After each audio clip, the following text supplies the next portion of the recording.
जय हिंद साथियों, स्वागत है आपका self study classes Vishwamit Jain YouTube channel में। दोस्तों आज का वीडियो स्टार्ट हो चुका है। सभी लोग लाइव आ जाएंगे, वीडियो को लाइक कर देंगे और रोज शाम को 7 बजे अपनी क्लास होती है, ठीक है। और आज हम पर्यावरण का दोस्तों अब अपना रिवीजन टेस्ट चालू हो चुका है, ठीक है। और जो भी हमारे साथी नए हैं वो प्लीज चैनल को सब्सक्राइब कर लेना। और अभी तक अगर आपने परीक्षा ऐप डाउनलोड नहीं किया है तो परीक्षा ऐप डाउनलोड कर लें, जहां पर आपको 150 नंबर के मॉडल पेपर मिलेंगे। आपके जो भी आपने विषय सेलेक्ट किया है उस विषय के अनुसार ही दोस्तों यहां पर आपको मॉडल पेपर मिलेंगे, ठीक है। तो इन मॉडल पेपर को जरूर लगाएं और यहां से आपको अपना आकलन हो जाएगा। यहां पर आपको रैंक भी दी जाएगी कि आपकी रैंक क्या है, यहां पर आपको नंबर भी बताए जाएंगे, ठीक है। तो यहां पर आपको क्या करना है कि यहां पर मॉडल पेपर खरीदना है, लास्ट दिनों में जरूर खरीदें, जरूर लगाएं। ओवरऑल एमपी के सभी स्टूडेंट ये लगा रहे हैं, ठीक है। आपको क्या करना है दोस्तों, सेल्फ एससी 40, ये सेल्फ एससी 40 कूपन कोड दिया है, सेल्फ SELF 40, ठीक है, यूज करना है। तो ये मॉडल पेपर आपको 40% ऑफ में मिल जाएंगे, ठीक है। तो दोस्तों स्टार्ट करते हैं आज का ए सेशन। सभी लोग तैयार हैं? जो भी साथी व्हाट्सएप ग्रुप से नहीं जुड़े हैं वो ग्रुप से जुड़ जाएं। टेलीग्राम ग्रुप की लिंक नीचे डिस्क्रिप्शन में आपको दी गई है, उस डिस्क्रिप्शन में से आपको टेलीग्राम ग्रुप से जुड़ जाना है, ठीक है। और दोस्तों स्टार्ट करेंगे आज का ये सेशन। सभी लोग तैयार हैं बताने के लिए? तो आज का आपका पहला प्रश्न आपकी स्क्रीन पर है कि सिमलीपाल राष्ट्रीय उद्यान ये कहां पर स्थित है। दोस्तों आपको बताना है, ये सारे उद्यान भी आपको पढ़ना है ना, वो सारी चीजें आपको पढ़नी है दोस्तों। तो यहां पर आपको सिमलीपाल राष्ट्रीय उद्यान बताना है। प्रश्न क्रमांक 1 में कहां पर है? 4 विकल्प हैं, 4 में से उत्तर चयन करना है। और मैं आपको बता देता हूं कि दोस्तों असम में कांजीरंगा राष्ट्रीय उद्यान है जो एक सींग वाले गैंडे के लिए जाना जाता है। उत्तराखंड में जिम कॉर्बेट राष्ट्रीय उद्यान है जो कि भारत का प्रथम राष्ट्रीय उद्यान कहलाता है। इसे पूर्व में हैली के नाम से जाना जाता था, ठीक है, ये चीज भी याद रखनी है। और जो सिमलीपाल राष्ट्रीय उद्यान है ये कहां पर है? उड़ीसा में है। उड़ीसा में नंदनकानन भी है, सिमलीपाल भी है और भीतरकनिका भी है, ठीक है। ये तीनों याद रख लेना है उड़ीसा के माध्यम से। और यहां पर चिल्का झील भी है उड़ीसा में, ठीक है। और हीराकुंड बांध भी बना है, ये आप याद रखेंगे, ठीक है। बात करें मध्य प्रदेश की तो मध्य प्रदेश में 12 राष्ट्रीय उद्यान है दोस्तों। अभी 2018 में बनाया गया था कौन सा? पालपुर कूनो बनाया गया था जो कि कहां पर है? मध्य प्रदेश के श्योपुर में है, ठीक है, ये भी याद रखना है। और दोस्तों ये एशियाई शेरों का प्रजनन केंद्र है पालपुर कूनो, ठीक है। मध्य प्रदेश का सबसे बड़ा राष्ट्रीय उद्यान कान्हा राष्ट्रीय उद्यान है, ठीक है। ये मध्य प्रदेश का प्रथम राष्ट्रीय उद्यान है, ये चीज भी आपको याद रख लेना है। और यहां पर दोस्तों हालो घाटी है। हालो घाटी अगर आपसे पूछा जाए कि हालो घाटी मध्य प्रदेश में कहां पर है और बंजर घाटी कहां पर है, तो हालो घाटी और बंजर घाटी ये दोनों ही दोस्तों मध्य प्रदेश के कान्हा राष्ट्रीय उद्यान में है, ठीक है। तो ये चीज भी आपको मध्य प्रदेश के बारे में याद रखना है। फिर बात करें कि ये आपका उड़ीसा है, ये यहां पर आपका दोस्तों नंदनकानन है, भीतरकनिका है, इनको देख लेना, ठीक है। अगला है विश्व जैव विविधता दिवस कब मनाया जाता है? विश्व जैव विविधता दिवस। अब आपको पता है कि हमारे भारत में जैव विविधता के 4 हॉटस्पॉट क्षेत्र हैं, ठीक है, 4 हॉटस्पॉट क्षेत्र है। 4 में से अगर हम बात करें कि सबसे प्रसिद्ध जो माना जाता है वो माना जाता है पश्चिमी घाट, है ना। और पश्चिमी घाट जो है वो पश्चिमी घाट केरल के आसपास आता है ऐसे करके, है ना। और दोस्तों ये जैव विविधता दिवस जो मनाया जाता है वो मनाया जाता है अपना कब? 22 मई को, है ना। 22 मई आप सभी लोग चयन करते जाएंगे। ये नंबर 22 नंबर आप 22 मई को आपका बिल्कुल सही हो जाएगा, ठीक है। अब आपको बताना 22 अप्रैल को क्या मनाया जाता है, 22 मार्च को क्या मनाया जाता है। फटाफट से ये 3 तत्व और आपको बताना है। 22 मई को आपका जैव विविधता दिवस हो गया, है ना। 22 अप्रैल को विश्व पृथ्वी दिवस आपका हो गया। 22 मार्च को क्या हो गया? विश्व जल संरक्षण दिवस हो गया। तो ये 22-22 वाला जो चक्कर है इसको आपको याद रख लेना है, कंफ्यूज नहीं होना कभी। जैव विविधता दिवस 22 मई को मनाया जाता है, तो ये तो आपको क्लियर है। लेकिन अगर जैव विविधता की बात करें तो ये दोस्तों आपका केरल है, ये केरल राज्य है। ये यहां पर जो पश्चिमी घाट है ये जैव विविधता का हॉटस्पॉट क्षेत्र माना जाता है। और इस केरल में एक शांत घाटी भी है, शांत घाटी जिसे साइलेंट वैली कहा जाता है, ठीक है। और दोस्तों कभी कभी पूछा जाता है इलायची पहाड़ी, तो इलायची पहाड़ी आपको बता दें कि इलायची पहाड़ी ये जो है तमिलनाडु में आती है। तमिलनाडु में एक मतलब आधे से ज्यादा पार्ट इसका तमिलनाडु में आता है और आधे से कम जो पार्ट है वो कहां आता है, केरल में। तो ये चीज भी आपको याद रखनी है, ठीक है। अगर आपसे शांत घाटी या साइलेंट वैली पूछे तो ये दोस्तों जैव विविधता के लिए भी जाना जाता है। साइलेंट वैली, शांत घाटी, ये केरल में है, ठीक है। और केरल में एक अभ्यारण्य है जो आपको हमेशा बताते हैं हम, कौन सा अभ्यारण्य है केरल में, जहां पर सबरीमाला मंदिर है। सबरीमाला मंदिर भी है केरल के, कौन सा है, पेरियार वन्य जीव अभ्यारण्य है ना, ये केरल में है, ये भी आपको याद रख लेना है, ठीक है। अब आपको बताना है राजाजी राष्ट्रीय उद्यान कहां पर स्थित है, प्रश्न क्रमांक 3 में। राजाजी ये असम में है, उड़ीसा में है, उत्तराखंड में है, या फिर मध्य प्रदेश में है। अब दोस्तों बात करें कहीं की मध्य प्रदेश की अपने, तो मध्य प्रदेश में एक पूछा जाता है डायनासोर राष्ट्रीय उद्यान। डायनासोर राष्ट्रीय उद्यान, तो डायनासोर राष्ट्रीय उद्यान अपने मध्य प्रदेश के धार जिले में है, ठीक है। और एक पूछा जाता है फासिल जो है राष्ट्रीय उद्यान, फासिल ये जीवाश्म राष्ट्रीय उद्यान कहलाता है फासिल, और ये डिंडोरी में है, ये चीज भी याद रखनी है, ठीक है। और जो राजाजी राष्ट्रीय उद्यान है ये दोस्तों आपका कहां पर है, उत्तराखंड में। उत्तराखंड यानी कि आपका सी नंबर बिल्कुल सही होगा। अब उत्तराखंड से बहुत सारी चीजें हैं दोस्तों, पहले हम यहां पर आ जाते हैं उत्तराखंड में।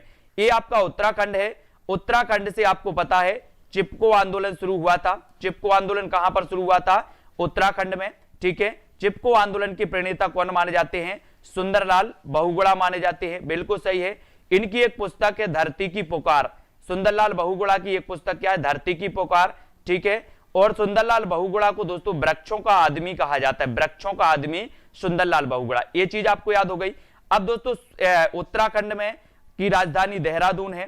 देहरादून में अपना क्या है, वन अनुसंधान केंद्र है ना, वन्य प्राणी अनुसंधान केंद्र भी देहरादून में है, ये चीज भी आपको याद रख लेना है, ठीक है, देहरादून में। और जिम कॉर्बेट राष्ट्रीय उद्यान तो है ही यहाँ पर, फूलों की घाटी भी है यहाँ पर, और राजाजी राष्ट्रीय उद्यान भी यहाँ पर है उत्तराखंड में। तो उत्तराखंड से बहुत सारे क्वेश्चन आपसे हमेशा से पूछे आते रहे हैं, आज भी पूछे जाएंगे, है ना। इनको सारी चीजों को याद रखना उत्तराखंड के बारे में, ठीक है। अब दोस्तों आपसे पूछा जाता है नदियों का मायका किस राज्य को कहा जाता है, नदियों का मायका। अब नदियों का मायका आपको बताना है कि किस राज्य को कहा जाता है, असम को, उड़ीसा, उत्तराखंड, या फिर मध्य प्रदेश को।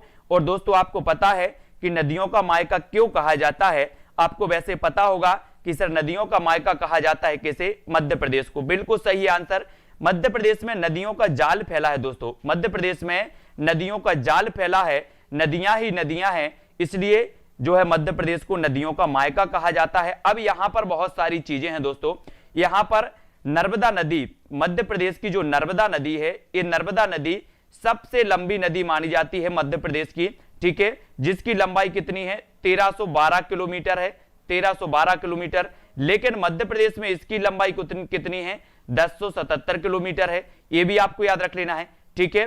ये नर्मदा, और नर्मदा से एक क्वेश्चन बनेगा कि नर्मदा मध्य प्रदेश की जीवन रेखा किसे कहा जाता है, तो मध्य प्रदेश की जीवन रेखा कहा जाता है नर्मदा नदी को, ठीक है। मध्य प्रदेश की सबसे बड़ी नदी नर्मदा नदी है, और ये कहां से निकलती है, तो ये निकलती है आपकी अमरकंटक से। कहां से निकलती है, अमरकंटक से निकलती है। और अमरकंटक में आपको पता है दोस्तों, यहां पर जो नर्मदा नदी पर कपिल धारा जलप्रपात है, कपिल धारा जलप्रपात भी है और दूध धारा जलप्रपात भी है, एक अमरकंटक में है, ठीक है, इसको याद रखेंगे, है ना, नर्मदा नदी। अब बात आती है दोस्तों की दूसरी सबसे बड़ी नदी कौन सी है मध्य प्रदेश की, तो दूसरी सबसे बड़ी नदी है चंबल, ठीक है, चंबल को रखेंगे। इसकी कुल लंबाई कितनी है, 965 किलोमीटर है, ये भी आपको याद रख लेना चंबल की। अब चंबल कहां से निकलती है, तो ये जानापाव की पहाड़ी से निकलती है, जानापाव की पहाड़ी से। अब ये जानापाव की पहाड़ी कहां पर है, तो ये इंदौर में है, ये भी आपको याद रख लेना इंदौर में, ठीक है।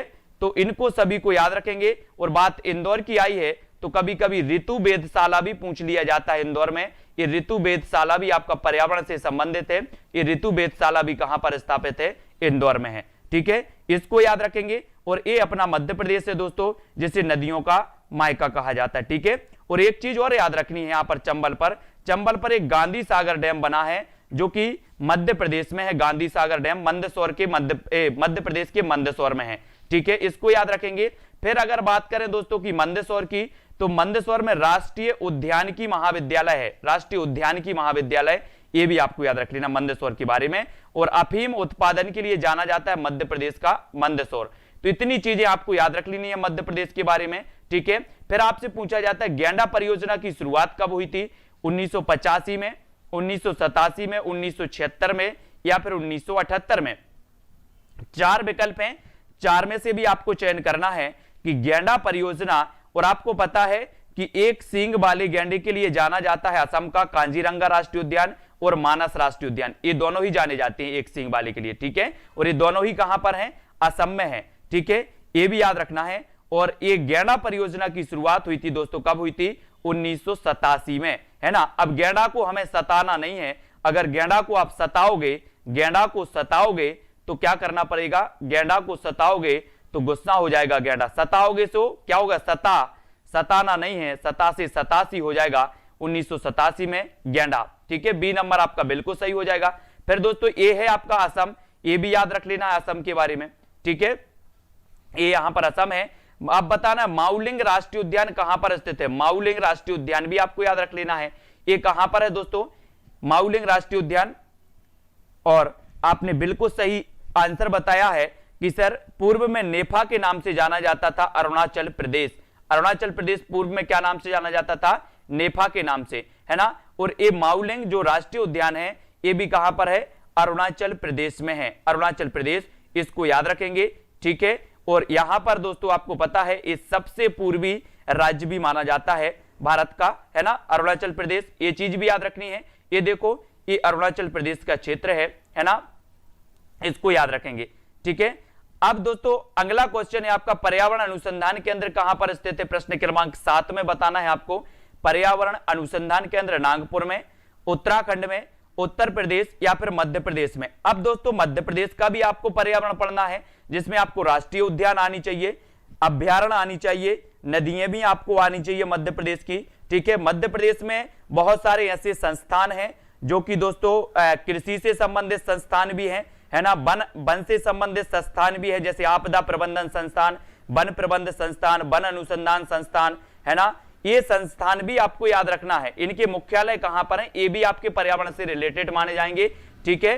कृषि विश्वविद्यालय भी आपका आएगा कृषि के अंतर्गत। तो पर्यावरण अनुसंधान केंद्र तो सभी को पता है कि सर ये नागपुर में है पर्यावरण अनुसंधान केंद्र, है ना। और अभियांत्रिकी संस्थान केंद्र भी यहीं पर है दोस्तों, कहां पर, नागपुर में है, ये भी याद रख लेना। पर्यावरण अनुसंधान केंद्र नागपुर में और वन अनुसंधान केंद्र उत्तराखंड की देहरादून में, ठीक है। ये यहां पर कंफ्यूज नहीं होना, ये दोनों ही आज क्लियर यहां पर हो जाते हैं, वन तो उत्तराखंड और पर्यावरण तो नागपुर, ठीक है, ये हो गए। नेक्स्ट आपको बताना है दोस्तों कि राष्ट्रीय जैव विविधता प्राधिकरण का मुख्यालय कहां पर स्थित है।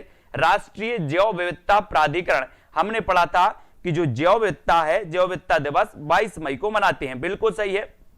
लेकिन आपको पता है कि जैव विविधता के लिए जैव विविधता का हॉटस्पॉट क्षेत्र पश्चिमी घाट माना जाता है, शांत घाटी मानी जाती है, ठीक है। अब इस जैव विविधता प्राधिकरण का जो मुख्यालय है ये कहां पर है, ये चीज बताना है। तो हमने पढ़ा था कि सर ये कहां पर है, ये है आपका कहां पर, तमिलनाडु में, तमिलनाडु, यानी कि आपका बी नंबर बिल्कुल सही हो जाएगा दोस्तों, ठीक है। ये तमिलनाडु में आपका जैव विविधता का हॉटस्पॉट, ठीक है, जैव विविधता का हॉटस्पॉट तमिलनाडु में है, ठीक है। अब आपको जैव विविधता बढ़ाना है, जैव विविधता बढ़ानी है तो क्या करनी पड़ेगी, जीवों को लाड़ू खिलाना पड़ेगा, लाड़ू, बोले सर हम जीवों को लाड़ू खिलाएंगे तो ये जैव विविधता बढ़ेगी। तो जैव विविधता का जो प्राधिकरण है, जो प्राधिकरण का मुख्यालय है वो तमिलनाडु में है, तमिलनाडु, इसको याद रखेंगे, तमिलनाडु को कैसे भी याद रख लेना रिलेट करके, ठीक है। और ये आपका तमिलनाडु है, ठीक है। यहां पर इलायची पहाड़ी भी है, नीलगिरी की पहाड़ी पर, ठीक है। विश्व बाघ दिवस कब मनाया जाता है दोस्तों, ये तो पूछे ही जाते हैं क्वेश्चन, यहां से आपको पता होगा, विश्व बाघ दिवस बताना है। अब देखो यहां से आपके 3-4 प्रश्न क्लियर होंगे, कैसे होंगे। हमने देखा कि सर 5 जून को विश्व पर्यावरण दिवस मनाया जाता है, बिल्कुल करेक्ट आंसर है, ठीक है।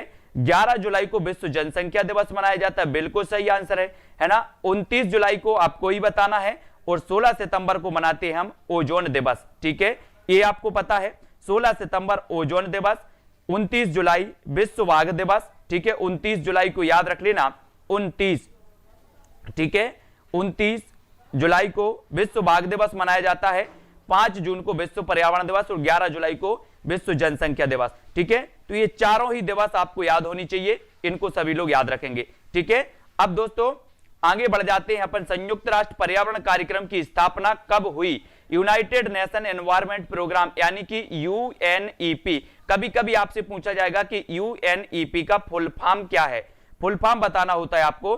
तो यूनाइटेड नेशन एनवायरनमेंट प्रोग्राम, ठीक है, ये यूएनईपी का दोस्तों फुल फॉर्म होता है। और यूएनईपी का जब भी नाम लिया जाता है तो इसका ये चीज भी आपको पता होनी चाहिए कि इसका मुख्यालय कहां पर है, यूएनईपी का नैरोबी में है, और नैरोबी केन्या की राजधानी है, ये चीज भी याद रखनी है। अब संयुक्त राष्ट्र पर्यावरण कार्यक्रम की स्थापना कब हुई, ये चीज आपको पता होनी चाहिए, यानी कि यूएनईपी की स्थापना कब हुई, ये चीज आपको पता होगी। तो दोस्तों आपका सही उत्तर होगा, क्या होगा कि ये 1972 में इसकी स्थापना हुई थी यूएनईपी की, और 193 सदस्य हैं इसके। किसके, कभी कभी सदस्य भी आपसे पूछ लिया जाएगा, अगर डीपली पूछा जाएगा कि यूएनईपी के सदस्य कितने हैं, तो 193 सदस्य हैं। इसका मुख्यालय कहां पर है, तो नैरोबी केन्या में है। इसकी स्थापना कब हुई थी, तो 1972 में हुई थी।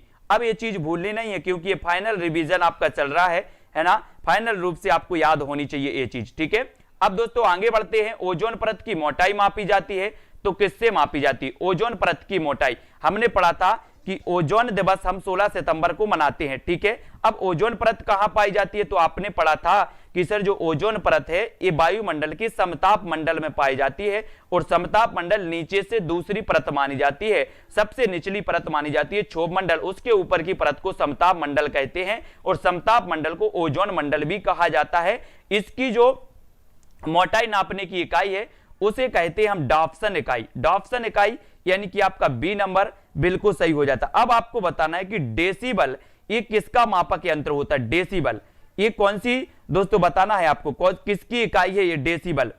डेसिबल आप लोग बताएंगे। ओजोन परत की मोटाई नापने की इकाई क्या है, डॉप्सन इकाई, ये तो मैंने आपको बता दिया। अब डेसिबल आपको बताना है, जल्दी से चयन करेंगे डी नंबर में कि ये यहां पर आपको संरचना दी है बहुत ही बढ़िया तरीके से। हम एक बार इनको बाह्य मंडल और इनको भी देख लेते हैं। देखो यहां पर ये सबसे निचली परत जो है इसे क्या कहा जाता है, क्षोभ मंडल कहा जाता है।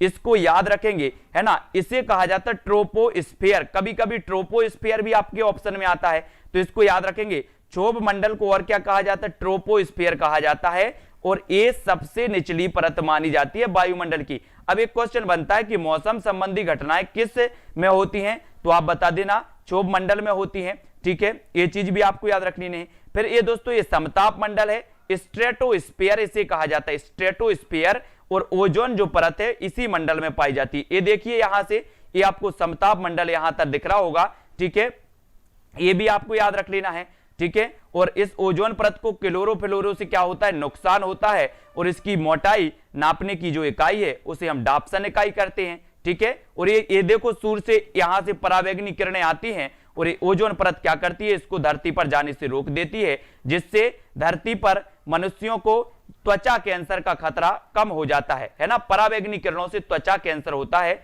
जो खतरा कम हो जाता है, ये चीज भी आपको याद रख लेना। ये मध्य मंडल है, मध्य मंडल सबसे ठंडी परत मानी जाती है, और ये आयन मंडल है, ठीक है, और ये बाह्य मंडल सबसे ऊपरी परत को। और रेडियो तरंगे जो परावर्तित होती हैं दोस्तों वो आयन मंडल से होती है, रेडियो तरंगे आयन मंडल से परावर्तित होती हैं, और जो, ठीक है, इनको याद रखेंगे। ये सारी चीजें हैं, वो सारी की सारी चीजें आपसे पूछी जाएंगी, इनके लिए आपको कंप्लीट और तैयार रहना है, ठीक है। अब बात करेंगे केंद्रीय चावल अनुसंधान केंद्र कहां पर स्थित है। प्रश्न क्रमांक 12 में उड़ीसा, तमिलनाडु, उत्तर प्रदेश या फिर मध्य प्रदेश में, सभी लोग बताएंगे।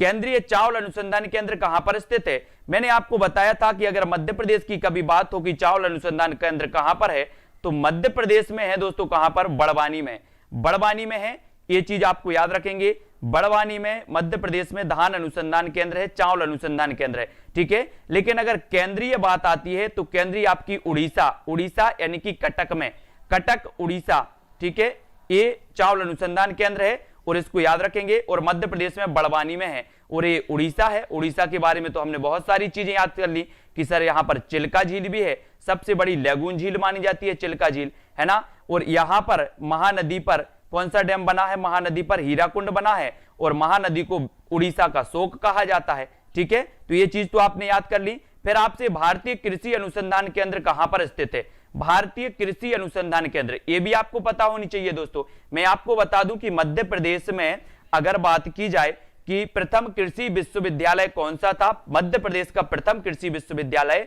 तो वो जवाहरलाल नेहरू कृषि विश्वविद्यालय था, जो कि जबलपुर में स्थित है, वो भी याद रख लेना है। लेकिन अगर भारतीय कृषि अनुसंधान केंद्र की बात करें तो आपको बताना है दोस्तों ये कहां पर है, नई दिल्ली में है, ठीक है। और कृषि में हम क्या करते हैं, नई नई पद्धति अपनाते हैं, कृषि में हम नई नई पद्धति अपनाते हैं, तो ये कृषि अनुसंधान केंद्र भी कहां पर होगा, बोले सर कृषि में नई नई पद्धति अपनाते इसलिए नई दिल्ली में होगा, नई दिल्ली में, यानी कि आपका बी नंबर बिल्कुल सही हो जाएगा, नई दिल्ली, ठीक है, कृषि अनुसंधान केंद्र।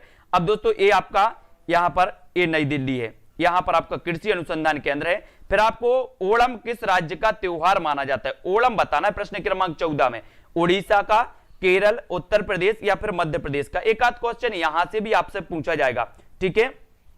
अब आपको बताना है प्रश्न क्रमांक 14 का आंसर, और सही क्या हो जाएगा, ओणम एक आपके त्योहार या फिर नृत्य से भी, सांस्कृतिक धरोहर से भी, सांस्कृतिकता से भी क्वेश्चन पूछे जा सकते हैं।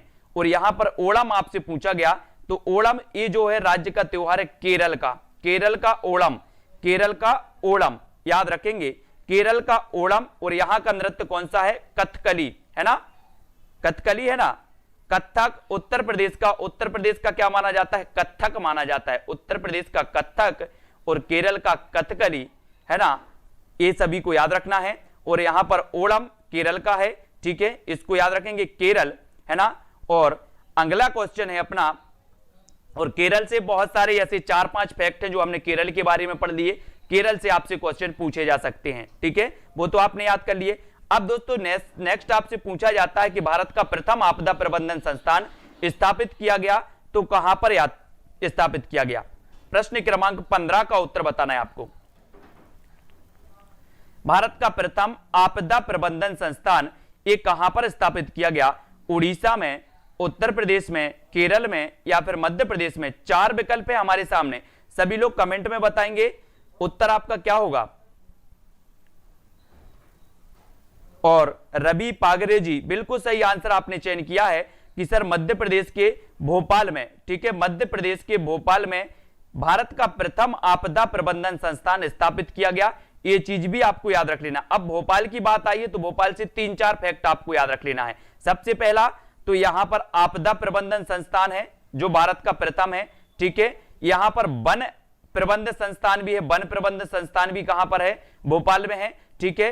वन विहार राष्ट्रीय उद्यान भी कहां पर है, भोपाल में है। और इसी वन विहार राष्ट्रीय उद्यान में सर्प उद्यान भी कहां पर है, सर्प उद्यान, ये भी आपका भोपाल में है, ठीक है। तो ये भोपाल के बारे में 4 तथ्य आपको याद रख लेना है। भारत का प्रथम आपदा प्रबंधन संस्थान, ठीक है, वन प्रबंधन संस्थान, वन विहार राष्ट्रीय उद्यान और सर्प उद्यान भी कहां पर है, भोपाल में। और भोपाल 7 पहाड़ियों पर स्थित है और इसे झीलों की नगरी भी कहा जाता है, किसे, भोपाल में को, ठीक है। अगर आपसे पूछा जाए कि झीलों की नगरी किसे कहा जाता है तो आप बता देना भोपाल को, ठीक है। फिर अगला क्वेश्चन है आपका, रेड डाटा बुक का प्रकाशन किया जाता है तो यूएनईपी द्वारा, IUCN द्वारा, WWF द्वारा या फिर इनमें से कोई नहीं।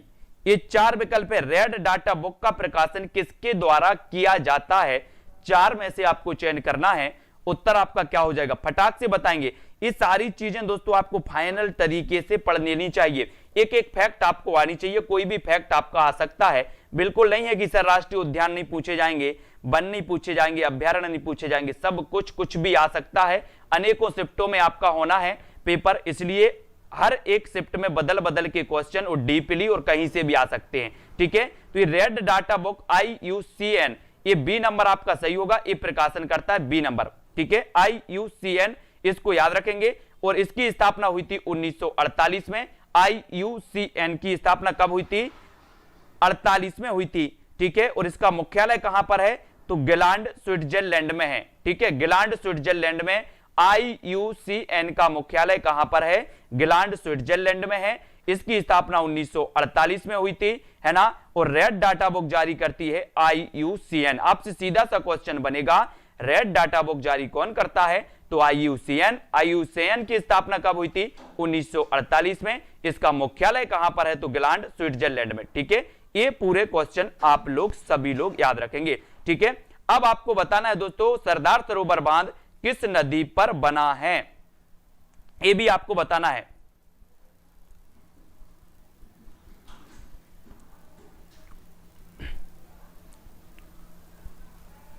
प्रश्न क्रमांक आपका 17 है। 17 में आपको चयन करना है कि सरदार सरोवर बांध किस नदी पर बना है? कोसी नदी पर बना है, नर्मदा पर बना है, गंगा नदी पर बना है या फिर दामोदर पर बना है? तब आपको चयन करना है। 4 विकल्प है प्रश्न क्रमांक 17 में, और 17 का आंसर आपका क्या हो जाएगा? आपने बिल्कुल सही बताया है कि सर जो सरदार सरोवर बांध है ये बना है नर्मदा नदी पर। ठीक है, ये चीज भी याद रखना है, नर्मदा नदी पर। अब ये कहां पर बना है? तो ये नर्मदा नदी पर बना है दोस्तों। कहां पर? गुजरात के नर्मदा जिले में, गुजरात के नर्मदा जिले में ये बना है ना। और ये जो सरदार सरोवर बांध है दोस्तों, इसका संबंध दोस्तों बहुत बढ़िया है अपना। इससे आपका पर्यावरण से रिलेटेड फैक्ट पूछे जाएंगे। कौन कौन से? एक आपका नर्मदा बचाओ आंदोलन चला था, नर्मदा बचाओ आंदोलन, है ना। मेधा पाटकर, अरुंधति राय, बाबा आमटे, इससे संबंधित आपसे पूछा जाएगा कि नर्मदा बचाओ आंदोलन से संबंधित कौन सा व्यक्ति था या कौन सा व्यक्ति नहीं था। तब आपको याद रख लेना। और नर्मदा की जब भी बात आती है तो ये सरदार सरोवर की दोस्तों ऊंचाई कितनी थी? 130 मीटर थी पहले। इस ऊंचाई को कम करने के लिए ये नर्मदा बचाओ आंदोलन चलाया गया और वर्तमान में इसकी ऊंचाई कितनी है? 90 मीटर है। ये भी आपको याद रख लेना सरदार सरोवर की। ठीक है, और ये नर्मदा नदी पर बना है, ये तो आप सभी लोगों को पता ही है। ठीक है, और अगला क्वेश्चन है भारत की सबसे बड़ी खारे पानी की झील कौन सी है? यानी कि प्रश्न क्रमांक 18 में हमें चयन करना है। और जब गुजरात की बात आती है दोस्तों, तो गुजरात में गिर राष्ट्रीय उद्यान बब्बर शेर के लिए जाना जाता है, एशियाई शेर के लिए जाना जाता है। ठीक है, अब आपको बताना है बुलर झील, भारत की सबसे बड़ी खारे पानी की झील कौन सी है? बुलर झील है ना, सांभर झील है, या फिर गोविंद बल्लभ पंत है, गोविंद बल्लभ पंत सागर है, या फिर चिल्का झील है? भारत की सबसे बड़ी खारे पानी की झील बतानी है, और खारे पानी की झील हो जाएगी तो कौन सी हो जाएगी? बिल्कुल सही आंसर है। कौन सी है? सांभर झील है। और ये सांभर झील कहां पर है? ये सांभर झील है राजस्थान में। कहां पर है? राजस्थान में। ये चीज भी याद रख लेना है। ठीक है, और दोस्तों ये बुलर झील मीठे पानी की सबसे बड़ी झील है ना। और ये गोविंद बल्लभ पंत ये कृत्रिम सबसे बड़ी झील मानी जाती है। और ये जो चिल्का झील है ये तटीय झील मानी जाती है, सबसे बड़ी तटीय झील। ठीक है, तो इनके बारे में याद रख लेना। इस झीलों के बारे में भी आपसे क्वेश्चन आ सकता है। ठीक है, इनको याद रखेंगे। फिर आपसे पूछा जाएगा दोस्तों ये सांभर झील राजस्थान में है। ठीक है, नेक्स्ट है गंगा नदी का उद्गम स्थल है तो कहां पर है? दोस्तों आपको पता है कि हमारी जो राष्ट्रीय जलीय जीव है वो गंगा डॉल्फिन है, गंगा डॉल्फिन, है ना।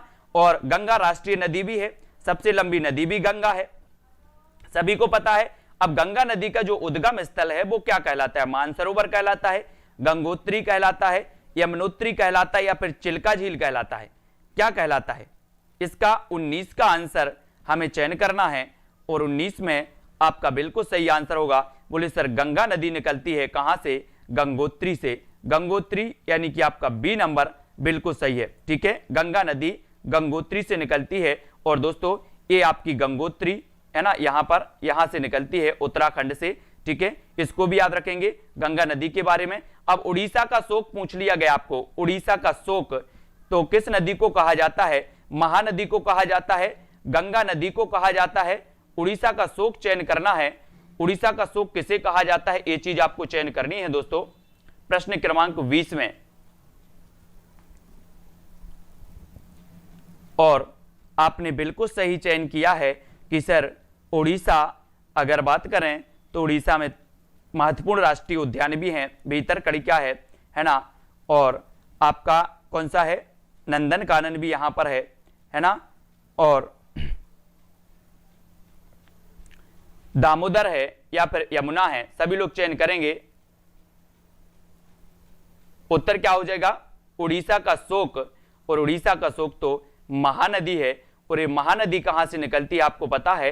ये छत्तीसगढ़ की धमतरी से निकलती है, छत्तीसगढ़ के धमतरी से निकलती है दोस्तों, है ना ये महानदी। ठीक है, इसको भी याद रखेंगे, है ना। और ये यमुनोत्री से यमुना निकलती है। दामोदर का पश्चिम बंगाल का शोक कहा जाता है इसे, दामोदर को, ये भी आप याद रख लेना है। और कोसी को कहा जाता है बिहार का शोक, है ना, तो इसको भी आप याद रखेंगे। ठीक है, सभी लोग वीडियो को लाइक जरूर करते जाएंगे दोस्तों, वीडियो को शेयर भी आपको करना है। फिर आपसे नेक्स्ट प्रश्न पूछा जाएगा कि भारत का सबसे बड़ा पठार कौन सा है। भारत का सबसे बड़ा पठार 2011 के पेपर में क्वेश्चन पूछा गया था। भारत का सबसे बड़ा पठार कौन सा है? लद्दाख का पठार है, दक्कन का पठार है, छोटा नागपुर का पठार है, या इनमें से कोई नहीं। ये पठार जरूर पूछे जाते हैं, इनके बारे में भी याद रखना है, ठीक है।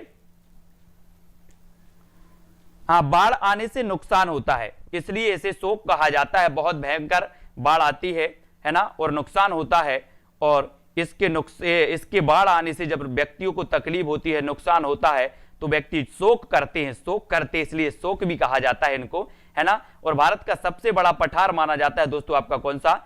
ये दक्कन का पठार। दक्कन का पठार ये भारत का सबसे बड़ा पठार है, इसको याद रखेंगे, ठीक है। और आपको पता है ये लद्दाख का पठार ये ठंडा माना जाता है, ठंडा मरुस्थल भी यहां पर है लद्दाख में, है ना, इसको भी याद रखेंगे। छोटा नागपुर की पठार की सबसे ऊंची चोटी है पारसनाथ, है ना, ये भी याद रखेंगे, छोटा नागपुर का पठार, ठीक है। और दक्कन का पठार तो याद रखेंगे ही आपको। अब कैसे याद रखोगे? बोले बड़ा सा ढक्कन, दक्कन से बनेगा ढक्कन, और बड़ा सा ढक्कन ढाको, कोई भी चीज में बड़ा सा ढक्कन ढाक के रखो, तो बड़ा सा ढक्कन, तो बड़ा सा ढक्कन यानी कि ढक्कन क्या है? बड़ा है, इस प्रकार से याद रखेंगे। और ये देखो, ये आपको मैप में दिख रहा होगा, ये है दक्कन का पठार, ये भारत का सबसे बड़ा पठार माना जाता है दोस्तों, है ना, दक्कन का पठार, इसको याद रखेंगे। और लोकटक झील कहां पर स्थित है? ये बताना है आपको प्रश्न क्रमांक 2 में। लोकटक झील जम्मू कश्मीर में, उड़ीसा में, मणिपुर या फिर राजस्थान में, कहां पर स्थित है लोकटक झील? और आपने बताया कि सर जो लोकटक झील है इसमें कैम लमझाओ तैरता हुआ राष्ट्रीय उद्यान है, एकमात्र तैरता हुआ राष्ट्रीय उद्यान है, कहां पर? लोकटक झील में, है ना। और लोकटक झील आपकी कहां पर है?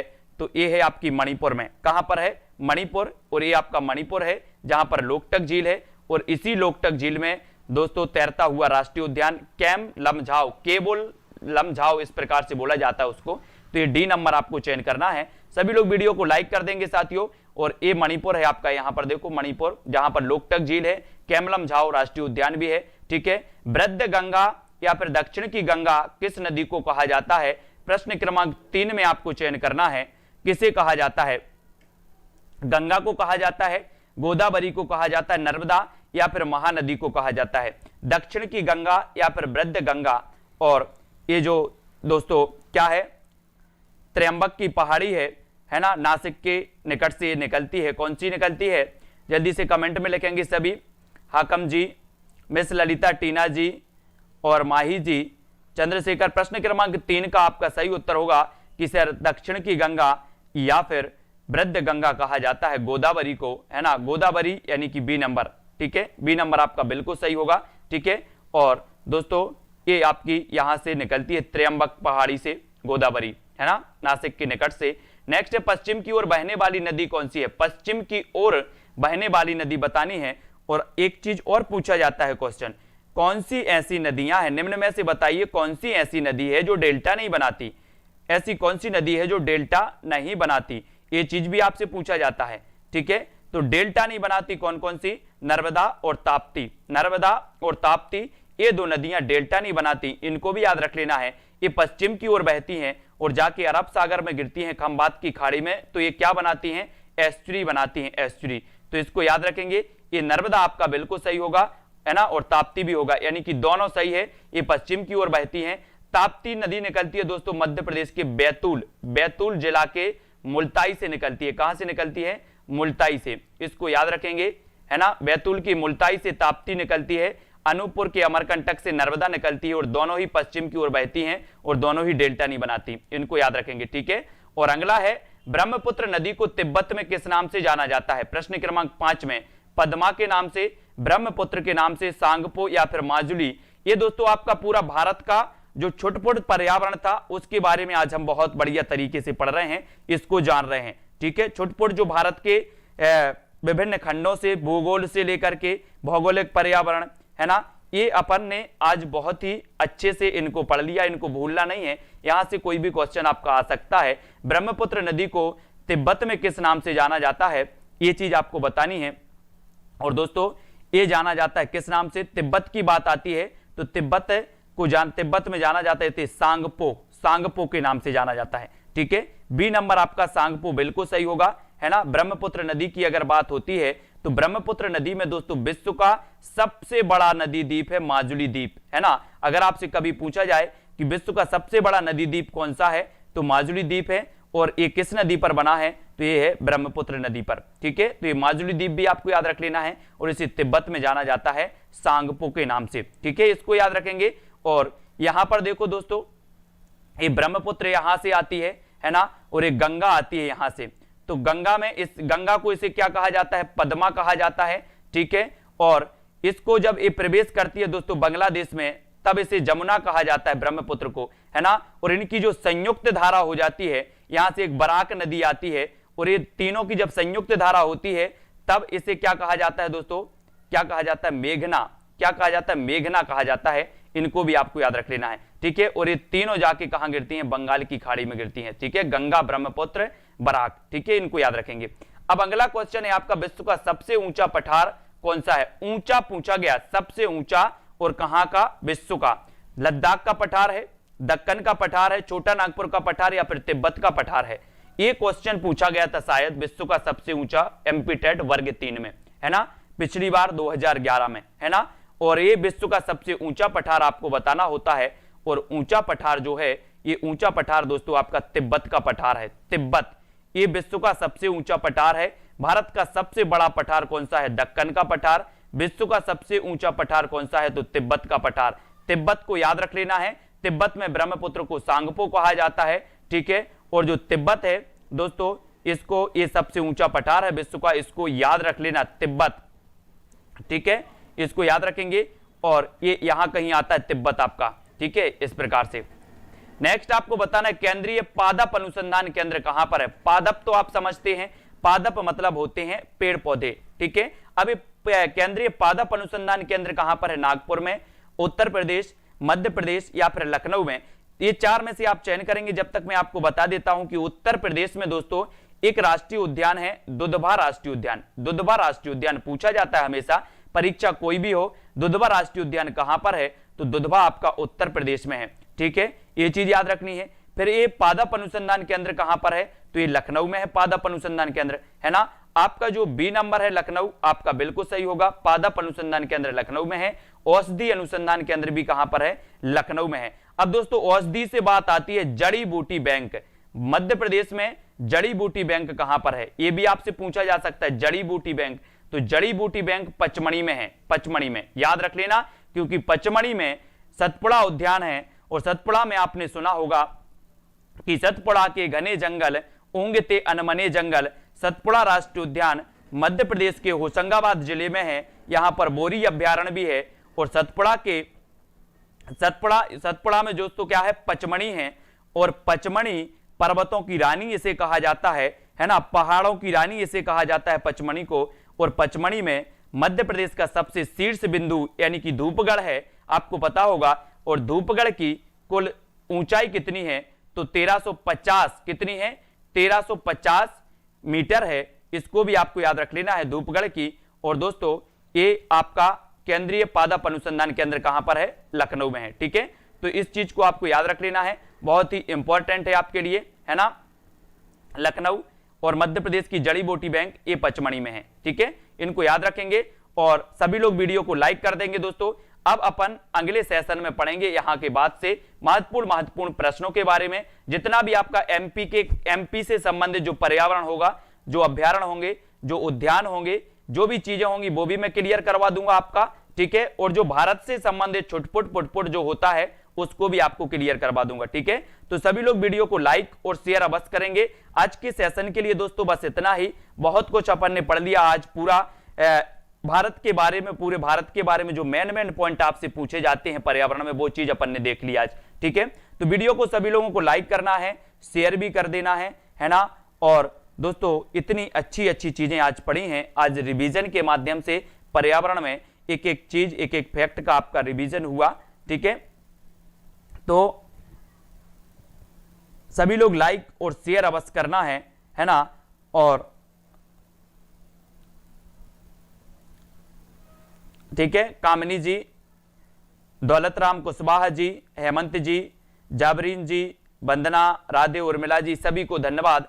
अरविंद जी, है ना, धर्मेंद्र कुमार लोधी और उमंग जैन जी, ठीक है। और बहुत बढ़िया तरीके से सभी लोग इसी प्रकार से लाइक और शेयर करते रहें, और पर्यावरण का आपका जो कुछ भी होगा वो पूरा निकाल के आपके सामने रख दूंगा, पर्यावरण से एक एक चीज आपको बता दूंगा, है ना।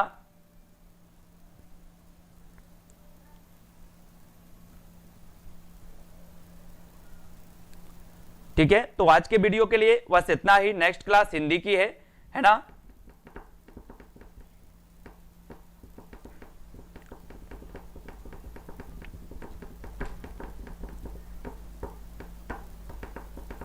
कुछ दिनों की बात है, लाइक कर दो, सही बात है यार, कर दो, है ना। अपने लिए कर दो, दूसरों के लिए मत सही, लेकिन लाइक तो कर दो, अपने लिए करो यार, है ना। ठीक है, तो वीडियो को लाइक और शेयर अवश्य करें। आज के वीडियो के लिए बस इतना ही। जय हिंद।